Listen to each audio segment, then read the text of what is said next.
Number 10. Broo. Broo is a unique mutant because of his alien heritage. He is part brood, part mutant. Broo was born with a mutation that allows him to feel compassion. So you might think that being born with compassion should not be considered a mutation or a superpower, but for the brood race, it is. They do not normally feel such things, making them a devastatingly dangerous race when it comes to warfare. Being born with such abnormalities often results in the death of the mutated newborn, but because the population of the brood was so low at the time, the brood queen actually allowed Broo to live, though he was abandoned, sadly. While his mutant ability might not seem strong in the conventional way, it makes him remarkably unique. Add in his genius intellect and you have both a fascinating and powerful mutant. Number 9. Aaliyah Bishop. Aaliyah is the daughter of Mutant Bishop from the alternate reality of Earth 41001. In that reality, Bishop and the Shi'ar Deathbird fell in love and had a child together, and this child was Aaliyah. We first meet Aaliyah in the comics traveling around space on the Starjammer spaceship. While she is mutant, we have yet to see her mutant abilities appear in the comics. However, based on what we know of generational mutant families, it can be assumed that her powers would be in the same wheelhouse as her father's and probably be similar to his, involving some kind of energy absorption or manipulation. Regardless, even without her mutant powers, she is fairly deadly, exhibiting skills in both armed and unarmed combat. Aaliyah is a skilled fighter, something she likely inherited from both of her parents. Number 8. Zakhan. Zakhan is part of Kadre, a group of Skrull mutants similar to the X-Men. Skrull mutants who fight for mutant rights and equality with the same dream as Charles Xavier. In fact, they've even fought with Charles Xavier before. Zakhan is therefore not just a shapeshifter, but also possesses the mutant power of telepathy and telekinesis. She can use her mutant powers to control minds, erase memories, create illusions, and in dire situations, move objects. When she touched Rogue, it was shown that her telepathic powers were so great that she inadvertently boosted Rogue's ability to absorb memories, amplifying and mutating it. Number 7. Omni-Man. Oh, Invincible, what a ride. The Omni-Man is a slight Superman deconstruction who first debuted in Invincible number 1 in 2003. This series was helmed by Robert Kirkman, who more people will know for his Walking Dead comic series. The Omni-Man is the father of the main character, the hero Invincible, and one of the premier heroes of Earth, some would say the most mighty. He is a member of the Viltrumite race and claimed to have come to help better mankind, as was allegedly the creed of his species. He possessed superhuman strength, speed, flight, and immortality, or near immortality. However, here's the thing, it was a lie. He was on a mission of conquest. He was sent to lull the populace into a false sense of security and breed to produce an heir to help him in his conquest. The betrayal. It's the betrayal here that is scary. Of his family, of the planet. I just realized that for most people the planet should have come first, but I'm sticking with my order. When he reveals himself, he kills a lot of the world's superheroes. It's a close call driving him off world, and it changes the landscape of how that Earth views heroes and aliens specifically. Number 6. Goku. I feel so scandalous sneaking him on here. In my dream world, we'd talk about a lot more anime. Son Goku deserves to be on here though, as do most Saiyans. So Goku, raised on Earth. Goku is another one who was deposited so that he could conquer the planet for the Saiyans, and he was supposed to do this as a child. He used to transform into a giant ape back when he had a tail, but they cut it off, so it was fine. Then they had to cut off his son's tail. Goku has been on a lifelong quest to get as strong as possible. Now while Goku is a pretty nice, if absent-minded person and terrible husband, what's scary about him is the amount of villains he attracts to the planet. Now this is a bit of the Batman argument of if he wasn't there, would there be as many villains? I mean, some of them are just coming to conquer the Earth, as you do, but others are drawn there by his power level or stories about the other people he's fought. Collateral damage is scary, people. Don't let Man of Steel fool you. Although, Goku does make the effort to fight away from other people. Unlike Snyderverse Superman. Okay, snark over. It's been years, I know. Anyway, more anime. Give a like and we can make it happen. Number 5. The Silver Surfer. Try and forget about Kelly's hate for the Fantastic Four sequel film for a moment, and embrace all that is the comic book character of Norrin Radd. The Silver Surfer first debuted in the Fantastic Four number 48 in 1966, and initially he was a villain, a herald to Galactus, Eater of Worlds. And he has a surfboard because Jack Kirby was tired of drawing spaceships. Now the Silver Surfer wields the power Cosmic, so he's extremely powerful because he can absorb and manipulate the universe's ambient energy. He can navigate through space and time. The Silver Surfer is scary not only because of the immense amount of power he has at his disposal and how threatening it is when it is unleashed against the Earth, but again because the events he's involved in are unfolding on such a massive scale that when he fails, the events and repercussions are catastrophic. You know who didn't prevent Thanos from gathering all the Infinity Gems? The Silver Surfer. Thanks a lot, Norrin. Of course he helped fix all that. Mostly he's a wanderer who does his best to help out.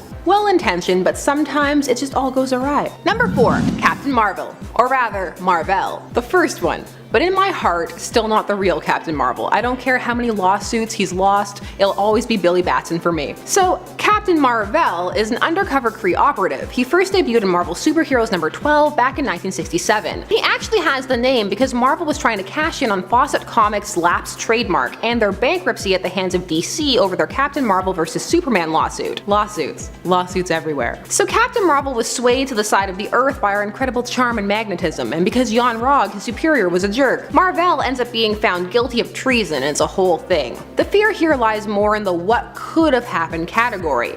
We need a what if. Oh wait, we have one. This tale comes to us from What If Volume 1 number 17, entitled What If Ghost Rider, Spider-Woman, and Captain Marvel had remained villains? Just kind of rolls off the tongue, doesn't it? In this tale, Yon-Rogg botches his attempt to mess with Marvel and is arrested, so Marvel is promoted to Colonel and goes ahead full force with the humans are no threat, let's just turn their planet into a war zone. See, it's a good thing Yon-Rogg was a jerk. He saved us all. Number 3. Dupe. One of the most ridiculous and mysterious mutants, Dupe's origins are shrouded in mystery. It has been suggested that he was artificially created in a lab, or that he has either magical or cosmic origins, hailing from an alien planet or perhaps another dimension entirely. For our purpose, we are going to run with the mysterious alien heritage angle, which is plausible considering he is only able to speak in his own alien tongue. Despite not knowing what potential alien race he could belong to, we do know a lot about his power set.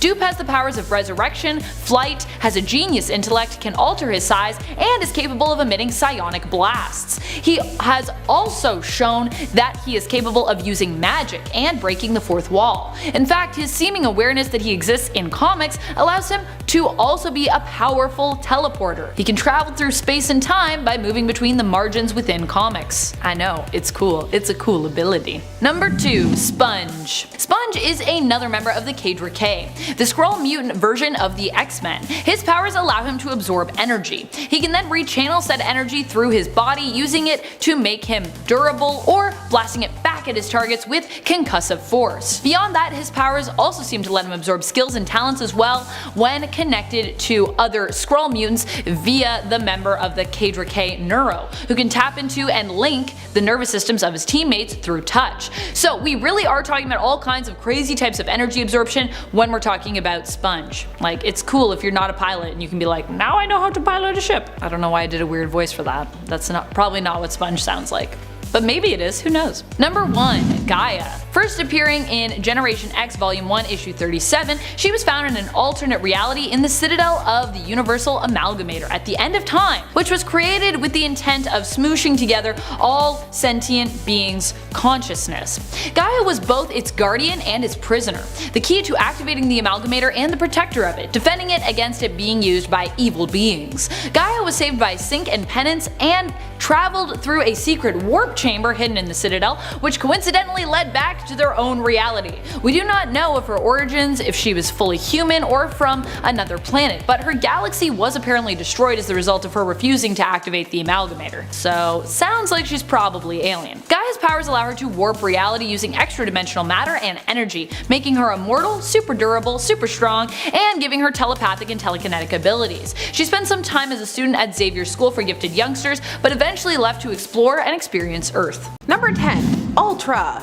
2 A's. This is also a callback to part 1 because he's tied to Maxima, the alien from the planet Almanac. And I said Almanac because I guess I really want there to be a planet of published annual events. I mean, that type of planet would definitely breed some thirsty people. So Ultra has a couple of different origins, pre and post Crisis, that being Crisis on Infinite Earths. There are multiple crises at this point, some less critical than others. Pre-Crisis, he was a Prime Earth hero and the first Superman. He first debuted in Justice League of America number 153 in 1978.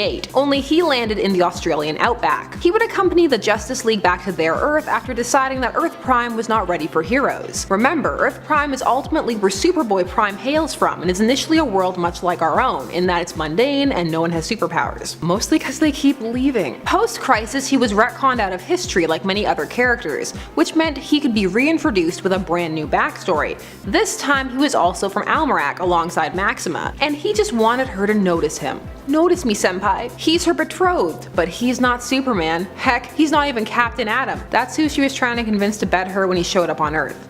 Captain Atom? Maxima? Really? Come on now. Contain the thirst, or at least direct it. Captain Atom throws the fight, by the way. Embarrassing. Just embarrassing for all involved. Ultra was briefly reintroduced in the New 52 and faced off against the version we just mentioned. And since then, zilch, nada. You either get erased out of the timeline a hero or live long enough to see yourself become a thirst machine. Yeah, what's scary about Ultra is what a waste he was. We could have done something with an Australian Superman. Instead, he came to naught. Also, these heroes coming to Earth to fight over who sleeps with who. Stop it. The people will only tolerate collateral damage if it actually has to do with them. Number 9. Abigail Brand. Abigail Brand made her first appearance in the Astonishing X-Men number 6 in 2004, but she had a cameo in issue 3. She's the commanding officer of SWORD, the Sentient World Observation and Response Department. Now, she keeps her cards close to her chest, but we do know she's half alien and half mutant, and all extremely anal hardbutt. She's trying to prove herself 10 times over. Her abilities are pyrokinetic, which are always scary enough on their own, and she's got a whole organization behind her. She once killed an entire ship full of Skrulls solo. So no, I don't want to hear about how hot her Hydra hair is. She is a scary alien. Also, she's just uptight, so very uptight. She enters a scene and all the other characters tense up. You know the thing with that though, tightly wound people, sometimes they snap. I feel like Johnny and his overpowered superheroes that need to be stopped video. He was talking about them like they were coming around the corner. He's part of the neighborhood watch. Number 8.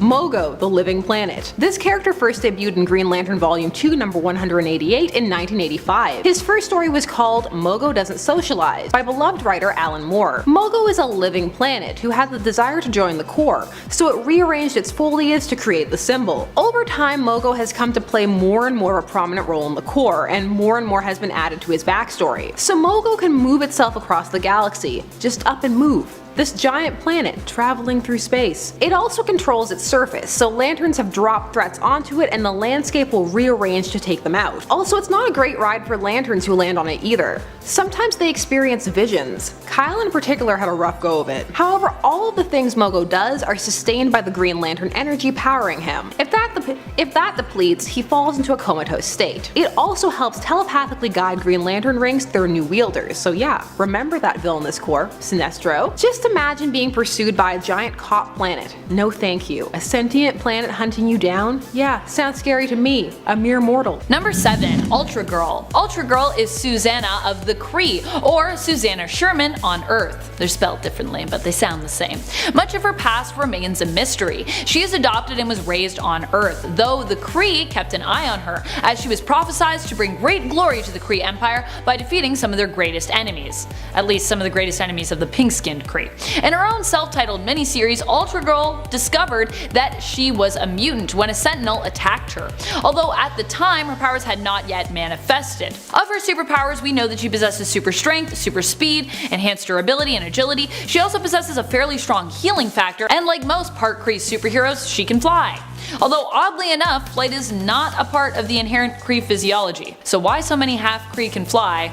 I don't know. Number 5. Adam X. Adam X originally worked for Martin Strong, who gave him his name, as a hound rounding up mutants. A bloodhound. He is from Shi'ar, but lost his memories about his past at some point during his time on Earth. In working for Strong, he found himself in conflict with the X-Force, who eventually convinced him to join them in taking Strong down and using his powers to defend mutants as opposed to track and catch them. Adam X's mutant powers allow him to electrically charge blood, causing his enemies to fry from the inside out. Ugh. He also has enhanced physiology due to him being a member of the Shi'ar race. Number 4. Lifeguard. Heather Cameron is half Shi'ar, half human, and all mutant. She first appeared in Extreme X-Men Volume 1, which is also the series wherein she learned of her Shi'ar heritage. Heather is originally from Australia, where she worked as a lifeguard. Her mutant powers grant her a sort of spidey sense and the powers needed to do something about that danger sense. When her life or another's is in danger, she senses it and is granted the powers needed to save that life. These powers also come with the knowledge of how to use them, so although she might not have experience with that power set, this will not hinder Lifeguard. Her codename is obviously both a nod to her profession and her power set. Her brother Davis, aka Slipstream, is also a mutant, but he was depowered following M-Day, whereas Heather was not. Still, we don't really know what she's up to now. Where did she go? Will she appear in Dawn of X? Number 3. Rocket Raccoon. I won't separate this dynamic duo. They can bring fear together. Again, I can hear the "aw, cute," but put the MCU aside and think of an actual raccoon with its arched back and its claws and its rage. Animals are our friends, but a healthy level of respect for the wild, please. Almost anything out there can tear your face off. Face off. Rocket Raccoon first debuted in Marvel Preview number 7 in 1976, and in that appearance he was called Rocky. It was only later revealed that that was short for Rocket. Now because these are comics, Rocket's inherent raccoon-like abilities are perceived as enhanced and amazing, agility, heightened senses, etc. But of course, what is the most dangerous is the intelligence and the weapons expertise. People tend not to worry so much about things that are cute, and certainly don't expect them to be building a gun sword. He is also a highly skilled tactician. Going up against Rocket in a fight, you better have a heavy arsenal of your own, and also don't be afraid of getting bitten. Plus he's got a team. Lots of times in these "oh no, they've gone rogue" stories, it's not just one person, it's the whole team. Speaking of teams, in at number 2, the Omega Men. This team first debuted in Green Lantern number 141 back in 1981. This team was a group of rebels who had gathered together to fight the oppression of the Citadelians, who were actually the alien race who did all those experiments on Starfire in Part 1 at the behest of her evil sister Blackfire. The Omega Men consist of Tigor, Brute, Elu, and Riander. This is the current roster. It was different people.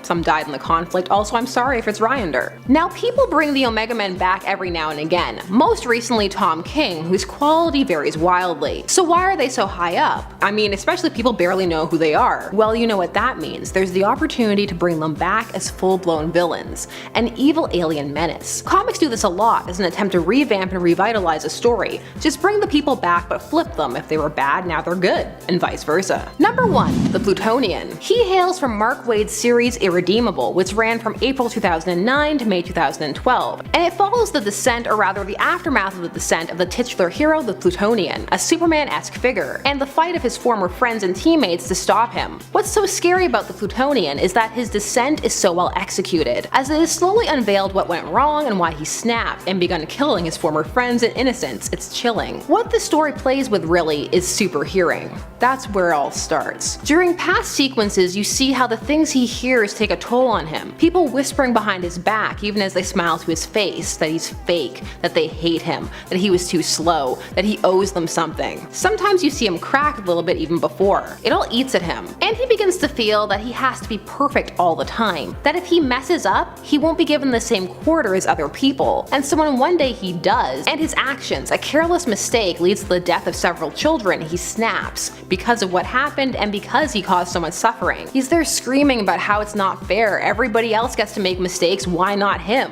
Why is he irredeemable? He then proceeds to make himself completely irredeemable, first in a bid to cover up what happened, and eventually just because he doesn't care anymore. Personally, I liked this series up until about the 3/4 mark. The solution, in my opinion, felt very backed into a cornery, but his descent is my favorite Superman descent into madness ever.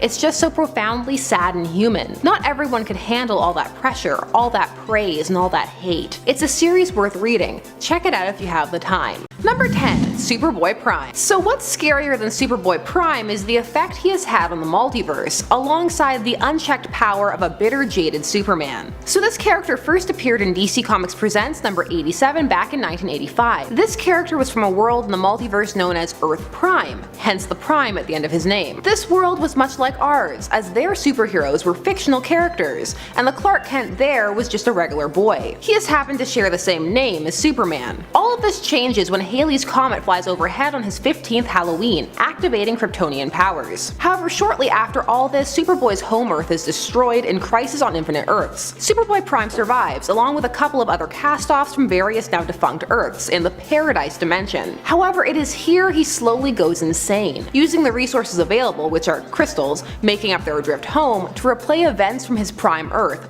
over and over, until one day he snaps. Trapped without a planet and with no potential to be the hero he was intended to become, he begins punching the walls, which are actually the walls of reality, which was used to retcon some DC events. Basically big events they wanted to undo. This is why Jason Todd came back to life, and also tweaked some origins and combined them for other characters. After this, he became a villain bent on finding purpose in some way. He is angry, bitter, self-absorbed, and with all the powers of Superman. He sometimes comes across as lame in how he's written, but the core concept, definitely scary. Number 9. Miss Martian. She's a recent hero. She debuted in Teen Titans number 37 back in 2006 and was a key part of the Young Justice animated series. She was created because Jeff Johns, who was writing the Teen Titans comic series, was informed he couldn't use Supergirl. Miss Martian is a white Martian. There are two types of Martians in the DC universe, and there is a civil war. Now, her white Martian status is often a cause of conflict for her, and is part of her quest for acceptance for herself, and it's also a pretty terrifying form. However, that's not where the fear comes from for this list. This is the whole, what if she goes rogue? The Martians are so powerful. Let me go down a list of abilities. Get ready. Super strength, durability, flight, super speed, stamina, regeneration,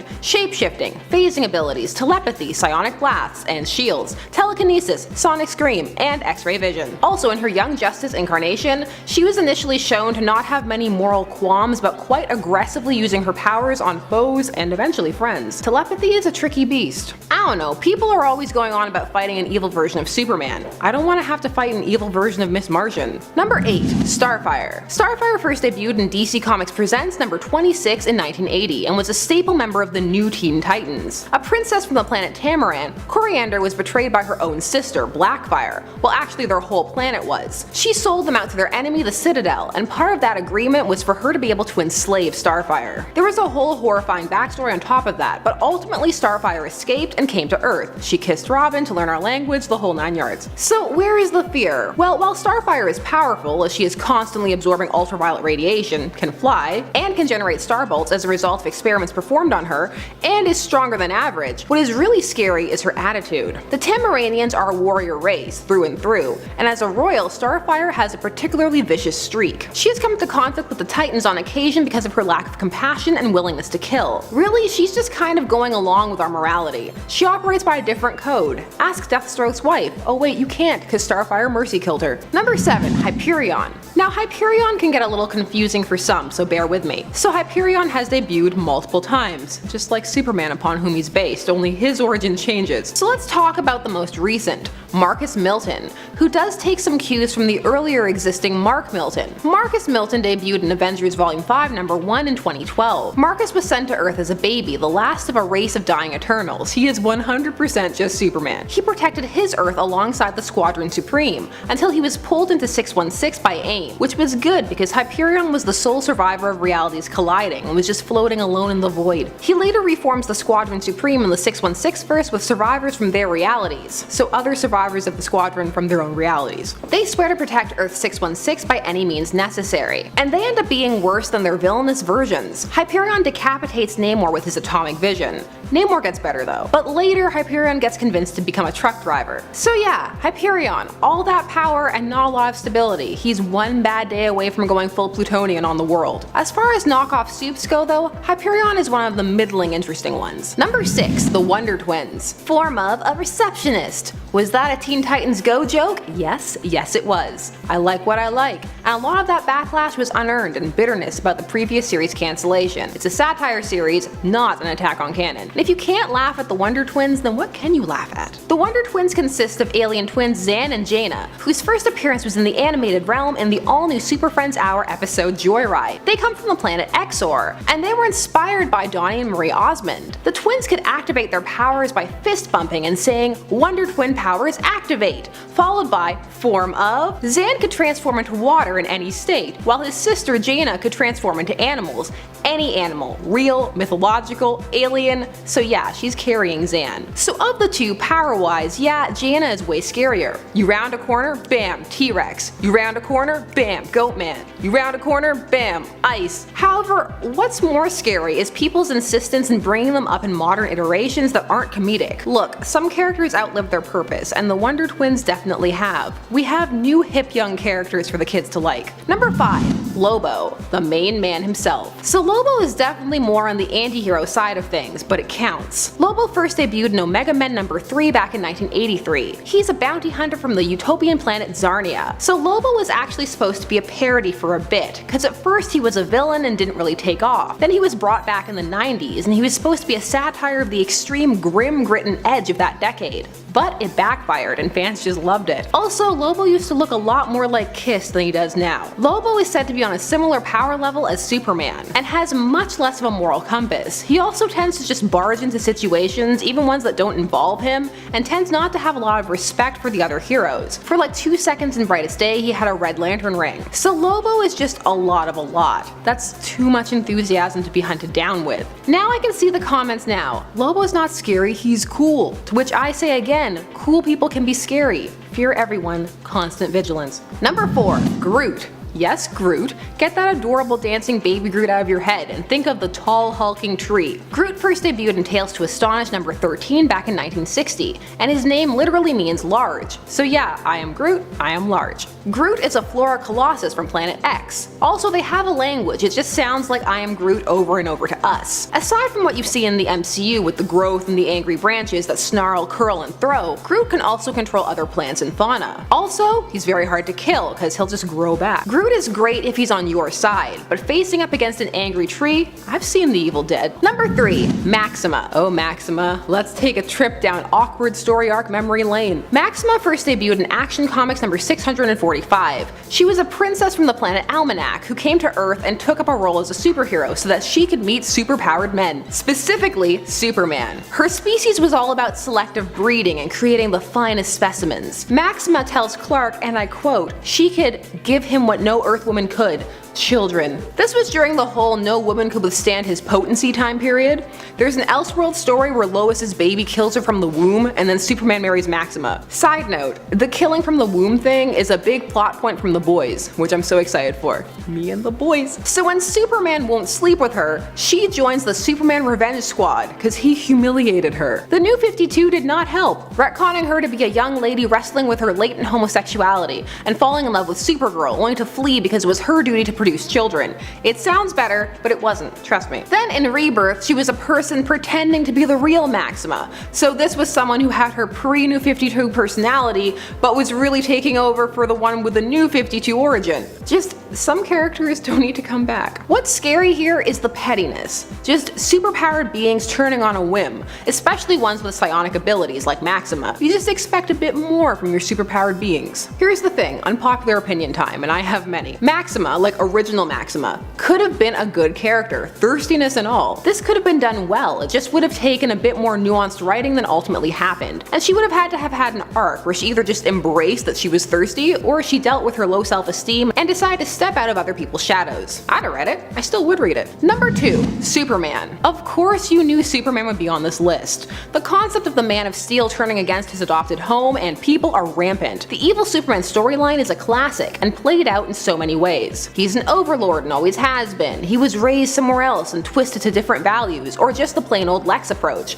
He stunts our growth as a species by existing. Now, personally, I prefer a beacon of hope Superman, but these dark tales can be intriguing and bring up elements of fear in layers. All of these evil Superman stories speak to a twisting of a trope, but also to humans' innate belief that nothing can truly be good, that latent fear that if something is too good to be true, it probably is. On top of that, there's your standard fears, his massive amount of power being turned around to subjugate, or just the betrayal of trust that is possible, a concept played with earlier on this list by Omni-Man. For some, the very concept of Superman is scary in general, whether he is good or not. Just the no man should have that much power, he needs to be controlled or at least be able to be neutralized, so the Batman approach. Look, up in the sky, a ticking time bomb. I think most of you are just like, he's not number 1? What is happening? Well, that's because in at number 1, Martian Manhunter. The Martian Manhunter first debuted in Detective Comics number 225 in 1955, but there's a lot about his first origin that would be retconned, such as how he got to Earth in the first place. What has remained for sure is his adopted name of John Jones and living among us in secret, as well as of course joining the Justice League. So basically, they're already here.